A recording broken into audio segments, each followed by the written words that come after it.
Bonjour à tous et bienvenue dans cette nouvelle vidéo témoignage. Alors aujourd'hui, j'ai l'honneur de recevoir David, un athlète Run Success que j'ai commencé à coacher récemment. Bonjour David, Bonjour Enzo, salut. merci beaucoup d'être présent. Ce que je te propose aujourd'hui, c'est de te présenter un petit peu à nos auditeurs et puis ensuite on fera le point sur notre collaboration ensemble. Avec plaisir. Du coup, donc je m'appelle David, j'ai 33 ans et effectivement, on a commencé ensemble, la collaboration il y a quelques mois, pas si longtemps que ça. Alors sur mon parcours un peu de coureur, alors moi, il faut savoir que je suis pas du tout, à la base un athlète ni un coureur. J'ai plutôt fait un passif de musculation et je faisais aucun cardio donc c'est vrai que la mise en route a été assez compliquée. Mais j'ai commencé donc la course à pied en 2021 dans un club, voilà, donc on avait des séances, standards de qualité, de F et après je suis passé dans un groupe, un peu plus compétition où là par contre on avait quasiment enfin les séances qu'on faisait, au club, c'était quasiment que des séances VMA. Oui. Donc c'était assez taxant pour l'organisme, surtout que c'était des allures, de groupe, pas individualisées. Et après, j'avais changé de club, suite à un déménagement où là, bah, c'était des plans plutôt classiques avec une prépa générale, voilà. Des prépas générales et spécifiques selon les courses qu'on préparait. Donc, voilà, ça fait que 3 4 ans que je cours, D'accord. voilà. Et du coup, si tu te souviens un petit peu, quels sont les obstacles justement que tu as rencontrés dans tes débuts avec ces différents, groupes d'entraînement? Je me souviens, on en avait longuement parlé, hein, pendant notre appel bilan et ouais, ce qui m'intéresserait vraiment de savoir, c'est quels sont les plus gros obstacles que tu as rencontrés dans les différentes méthodologies d'entraînement auxquelles tu as pu, connaître et ensuite justement tu t'essaieras de nous expliquer un petit peu, bah, pourquoi tu as fait appel à moi et quelles ont été les différences justement, dans la méthodologie, dans la philosophie de l'entraînement par rapport à ce que tu avais Ouais, rencontré, auparavant? ouais. Alors, les premières grosses difficultés alors c'est vrai qu'au début quand j'ai commencé, bah, tout allait bien, on suit le groupe, on est motivé donc on a les progrès qui viennent assez vite. Oui, Mais c'est vrai que dès que j'y ai pris goût quand même et que j'ai voulu un peu, bah, commencer un peu plus à perfer et améliorer mes chronos, je suis passé dans le groupe compétition et là ça commençait vraiment à être dur, parce qu'en fait on faisait des séances, VMA quasiment tout le temps. Avec des allures qui étaient quand même, assez élevées, et en fait, les problèmes, c'est que ces allures étaient pas individualisées, on les faisait c'est des allures de groupe et moi, je débarquais dans ce groupe et j'étais complètement à la ramasse, j'arrivais quasiment à pendant 1 an, je crois que j'ai quasiment fini aucune séance. Donc c'est vrai qu'à la fois moralement, c'était pas évident de voir les autres avancer et pas soi bien sûr. et en plus de ça, j'avais accumulé une espèce de fatigue, énorme donc c'est vrai que la première année en mode compétition a été assez compliquée, et après dans l'autre groupe, dans lequel je suis passé quand j'ai changé de club, là il y avait un autre, entre guillemets «problème», c'est-à-dire qu'en fait, le coach était quand même très bienveillant, à l'écoute ou quoi, mais en fait Oui, on était un groupe quand même assez nombreux, enfin très nombreux et ce d'accord. qui fait que, bah, en fait on était un peu dilués dans la masse et moi j'ai quand même beaucoup de questions à poser, j'ai besoin de Oui. savoir pourquoi je fais ça, pourquoi je fais tel entraînement, comment va se passer la suite ou quoi et c'est vrai que, bah, le coach avait pas forcément trop le temps De de s'attarder sur communiquer. moi, Mmh. voilà, de communiquer et du coup, voilà, j'ai cherché petit à petit à bifurquer sur un coaching un peu plus individualisé. Très bien. OK, oui, oui, je me souviens lors de notre appel, on en avait parlé et on avait trouvé justement des similitudes un peu dans nos parcours. Oui, C'est vrai que moi j'ai vécu, bah, quasiment, la même chose en fait, hein. Je suis rapidement, inscrit en club et c'est vrai que, bah, on veut toujours suivre le groupe, mmh, devant. ouais, L'entraînement n'est pas forcément individualisé et on se retrouve, sans s'en rendre compte, hein, très vite dans cette dynamique de surentraînement. Alors au ouais, début, bah, comme tu le dis très bien, hein, on est motivé, donc on arrive à tenir et petit à petit, au fur et à mesure des semaines, des mois et ben, le corps dit stop, tout simplement Et là, on a une chute globale, hein, de la forme, du système hormonal, du sommeil, de l'irritabilité au quotidien et c'est un cercle un petit peu vertueux et c'est compliqué d'en sortir. C'est pour ça que j'insiste vraiment beaucoup sur ce point et que j'ai créé aussi ma méthode, hein. C'est vraiment par rapport à, bah, ce qu'on a vécu tous les 2 en partie. Comme quoi il faut, ouais, effectivement une grosse, grosse communication et une très grosse personnalisation dans l'entraînement. Donc justement, la question que je voulais te poser, c'est, depuis qu'on a commencé ensemble justement, quelle différence flagrante tu as pu retrouver? Donc tu parlais effectivement des séances de VMA. En fait, moi, j'ai une philosophie, comme tu l'as vu, un petit peu particulière à ce niveau-là. C'est-à-dire que, je mise vraiment sur la constance, la régularité et le volume plutôt que l'intensité. C'est-à-dire qu'on progresse très vite en faisant des grosses séances de VMA. Par contre, selon les organismes, on n'est pas tous égaux et c'est vrai que c'est très taxant, comme tu le disais et le risque de blessure est d'autant plus important pour des performances qui sont pas toujours au rendez-vous ou tout du moins on atteint vite un petit plafond de verre qu'on n'arrive pas à aller au-delà parce qu'on a un manque de travail aérobie. Donc justement, quelle différence toi tu as vu depuis qu'on a commencé ensemble? Que ce soit au niveau de tes performances, de ton ressenti à l'entraînement et surtout, bah, de ton état de forme global, en fait? Alors, en fait, je reviens un peu, sur la question que tu m'avais posée précédemment où effectivement, en fait, dans mon groupe d'entraînement, beh, j'avais comme des fois je ratais des séances, j'avais tendance à m'en rajouter et pour me rassurer aussi, pour essayer de parfait, d'atteindre les objectifs que je voulais, je me rajoutais des séances et notamment des séances de qualité et Ah en oui, fait, oui. ça m'a conduit à un surentraînement et c'est là où j'ai complètement explosé et du coup, bah, c'est pour ça que j'ai décidé aussi de faire appel à toi puisque tu en parlais dans tes vidéos et en fait, le gros changement, ça j'ai pu le voir avec ma chérie qui a vraiment vu la différence, Oui. c'est que, je ne me plains plus ni de douleur, ni de fatigue, de méforme ou de fatigue générale et ça c'est vraiment agréable parce que j'ai vu que le volume a augmenté et ça me faisait plaisir parce que j'aime beaucoup courir.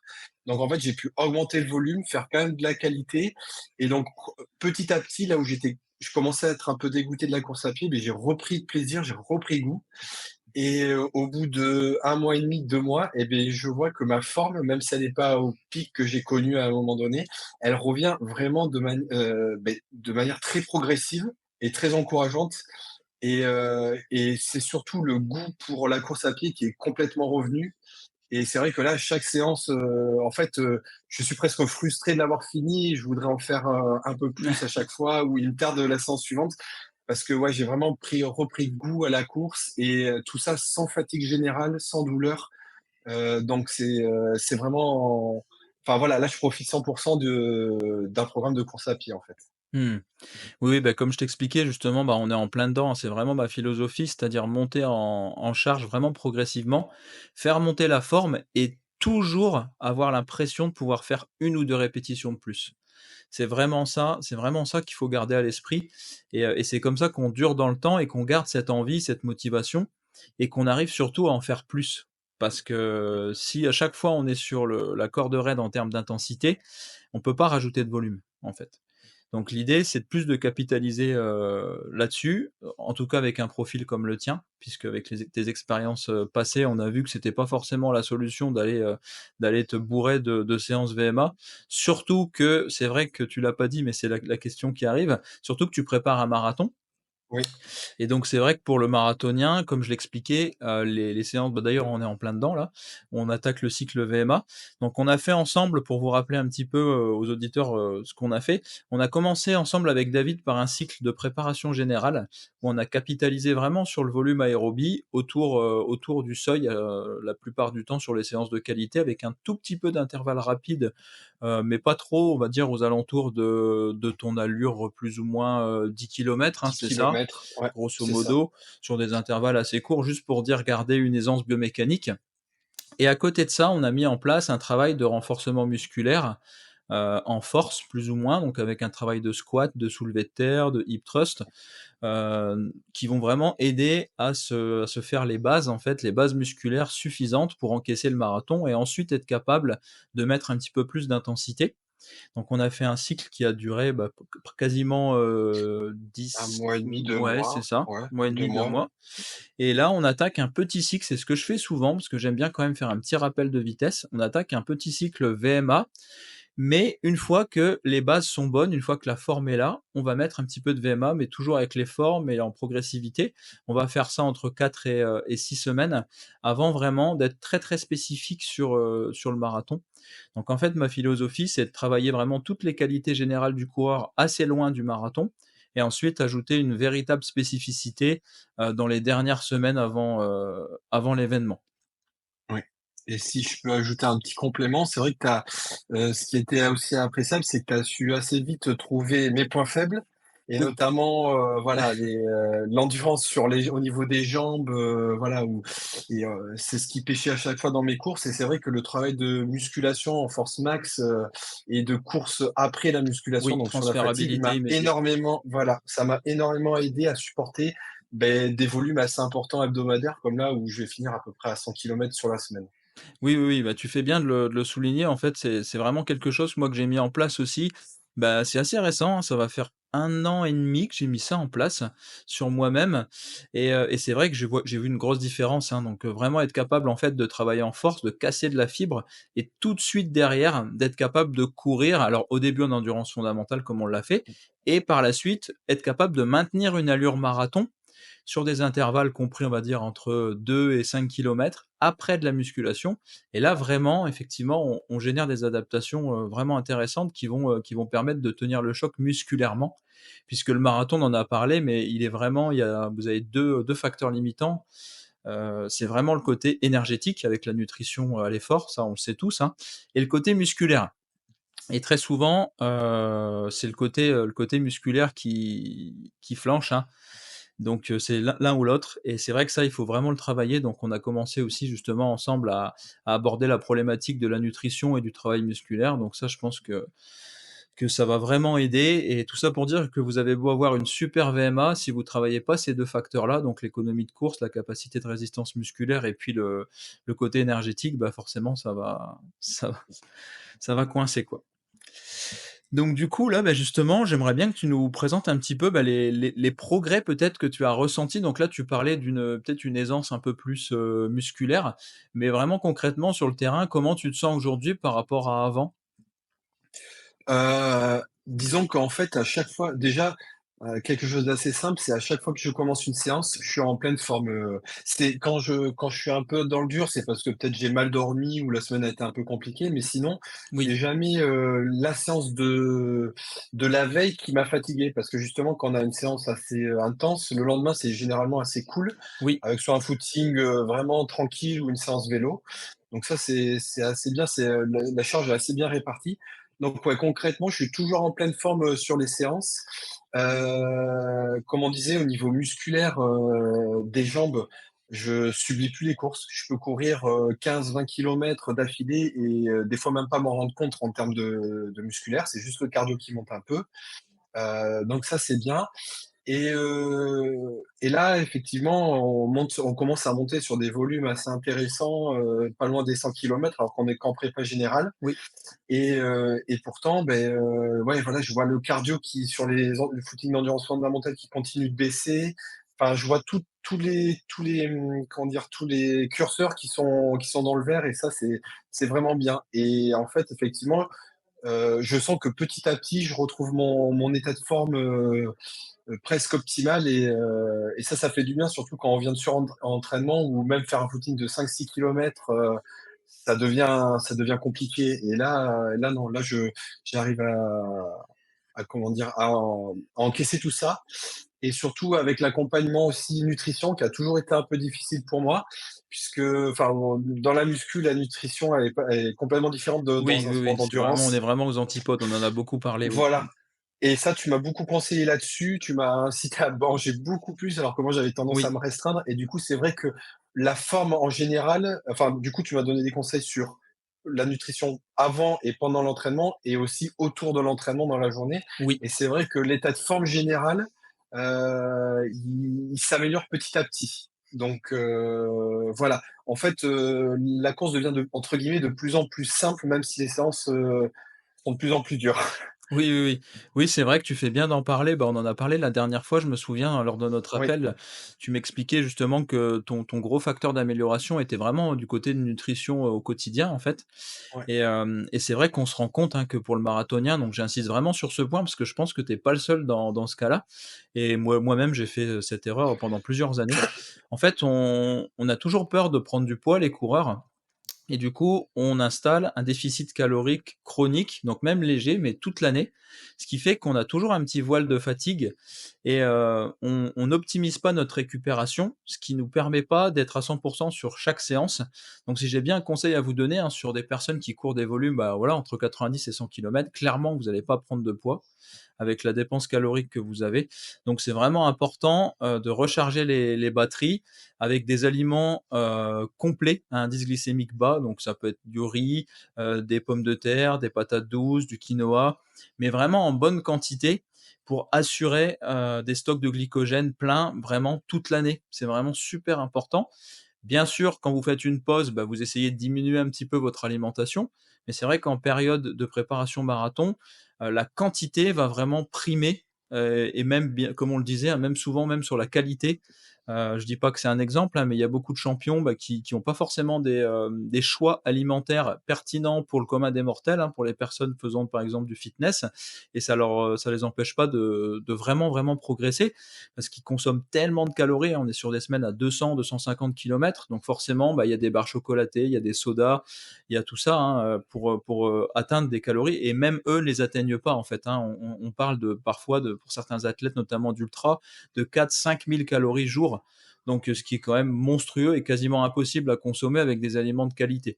Donc il faut vraiment trouver le juste milieu là-dessus, mais je pense que sur des semaines, bah, à 90-100 kilomètres, on peut continuer à manger en très bonne qualité et avoir suffisamment d'énergie au quotidien.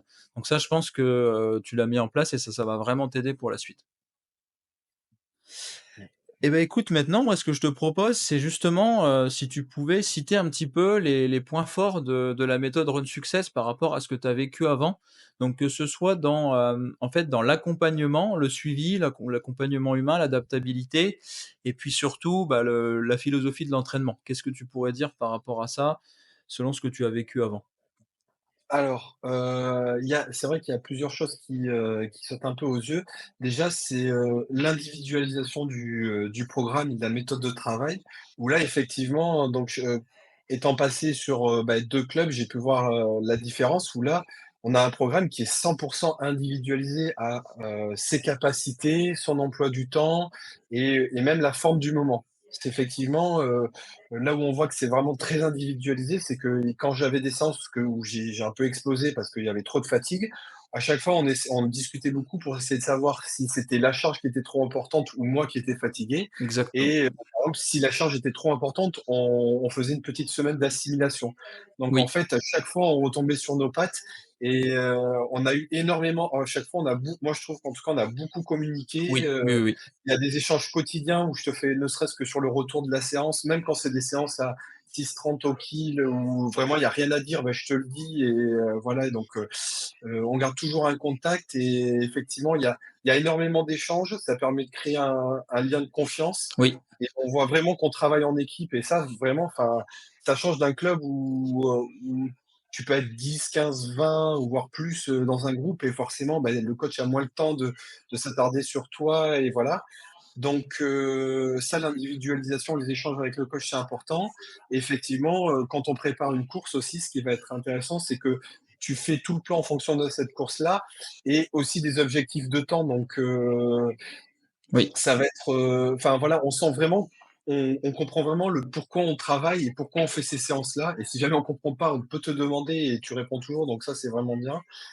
Et voilà, c'est un gros avantage et comme on le disait aussi, là, ça tout ce qui tu as les conseils musculation et nutrition, chose qu'on n'a pas toujours, avec certains coachs donc et ça, on sent vraiment que ça fait une différence, sur le moy ne serait-ce que sur le moyen terme, puisque pour le moment, ça fait que 2 mois mais donc ça, je sens déjà les différences donc ouais, effectivement, c'est très, c'est enfin il y a tous ces choses-là et dans la philosophie, moi, ce que j'aime bien, c'est qu'effectivement, on voit toujours une progressivité, Oui, de la charge on raisonne plus forcément qu'en volume. C'est vrai qu'on parle beaucoup de volume de kilomètres, mais c'est plutôt en charge d'entraînement et moi, je sens que la charge augmente, mais qu'elle est toujours sous contrôle. Je exactement. finis rarement des séances complètement KO, c'est sauf moi qui fais un peu le foufou sur le dernier kilomètre à me faire plaisir à fond les ballons, mais sinon je finis toujours dans le contrôle, toujours bien, les séances et ça, c'est vraiment agréable de se dire, «J'aurais pu faire plus». Et donc on a envie de remettre le couvert le lendemain et ça, c'est pas toujours pareil, pas toujours le cas.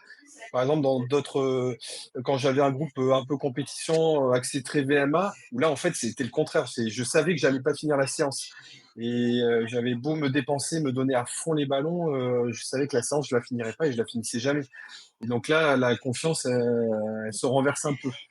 Bah, oui, oui, Donc ça, carrément, c'est vraiment appréciable. surtout que tu avais rien à voir là-dedans, c'était juste le plan qui était pas adapté et si on Oui, cherche à atteindre des chronos qui sont pas les nôtres, bah, voilà, avec malgré toute la mmh, bonne volonté du monde, on pourra pas aller les chercher et chercher. et je pense que c'est super important. On l'a aussi abordé, c'est vrai, l'aspect mental et confiance en soi qui je trouve a ne fait qu'augmenter aussi pour toi puisque tu te rends compte qu'en réalité, bah, c'était juste la méthode qui était pas, adaptée et que tu es Ouais, largement capable d'atteindre tes objectifs et qu'au final, tu as plein de capacités que tu soupçonnais même pas oui, oui. et ça, je pense que tu vas le découvrir, de plus en plus et je pense qu'il y a énormément de manières d'arriver à un objectif, mais la route est différente pour chaque personne et c'est vraiment ça qu'il faut comprendre, en tout cas et c'est vrai que les cas d'école, on en voit de moins en moins. C'est-à-dire que tout le monde a des vies différentes, et on n'a pas tous la même route, encore une fois, ouais, pour y arriver donc si je dois retenir quelque chose, en tout cas, de notre collaboration, c'est vraiment cette communication permanente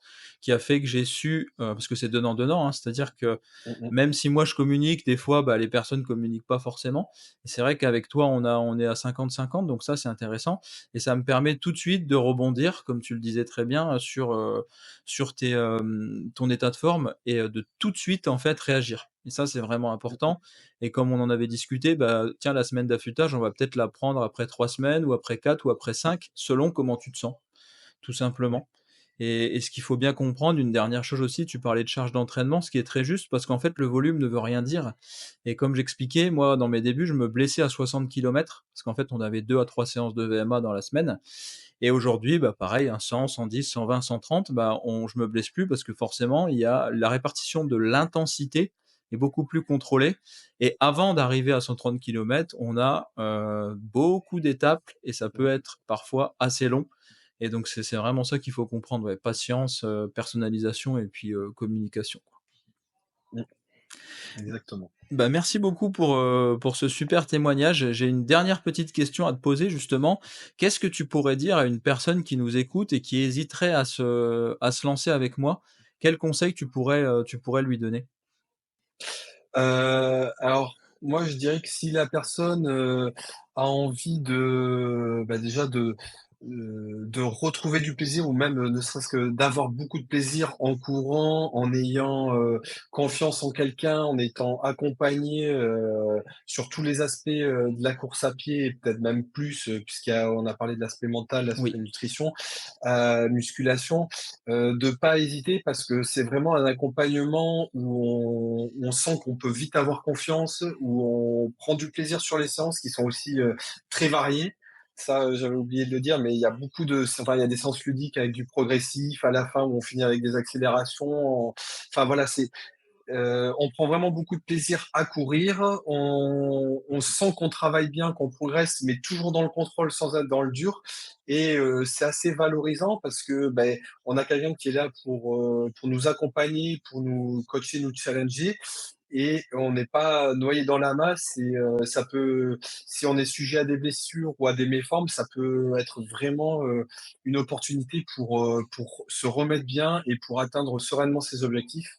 Puisque comme on le disait, moi, je voudrais faire le marathon, c'est mon premier. J'ai fait que des 5, des 10 et des semis, mais jamais un marathon et ça me fait peur parce que là, c'est la seule course où, enfin, pour moi, où il y a l'aspect nutritionnel qui oui, joue et ça, enfin voilà, moi, et en plus, j'avais ce problème musculaire. Donc c'est vrai que là, j'avais besoin d'être accompagné et effectivement, toutes les questions, les interrogations, les inquiétudes que j'avais, tu as su y répondre et je peux le vérifier «sur le terrain» entre guillemets, comme quoi ça marche pour le moment. Donc voilà, je dirais que si quelqu'un veut se lancer dans un projet ou qui a besoin d'être accompagné, beh, qu'il hésite pas. Bah, merci beaucoup, c'est très gentil à toi en tout cas d'avoir pu livrer ces paroles, sincères. J'espère sincèrement, que la vidéo avec David, vous a plu. J'en profite pour vous dire que si vous voulez vous lancer dans l'aventure Run Success, n'hésitez pas, l'appel téléphonique bilan tient toujours. Le lien se situe en description et si comme David, vous voulez passer le pas, bah, réservez votre appel, ça n'engage à rien. Le but est juste de discuter, de communiquer. Vous me racontez un petit peu, votre histoire, je réponds à toutes vos questions sur l'entraînement, la préparation physique, la nutrition, la préparation mentale et je vois si nos valeurs, collent et si on peut travailler ensemble. Donc n'hésitez pas, foncez réservez votre appel en description. D'ici là, je vous dis à très vite pour une nouvelle vidéo témoignage sur ma chaîne YouTube. Abonnez-vous, laissez-moi un maximum de commentaires, n'hésitez pas à me poser toutes vos questions sur la préparation marathon, la méthode Run Success et encore d'autres sujets. N'hésitez pas, tout est permis. Le but, c'est vraiment de communiquer. Allez, portez-vous bien, gardez la forme et je vous dis à très vite pour une nouvelle vidéo sur Run Success. À bientôt!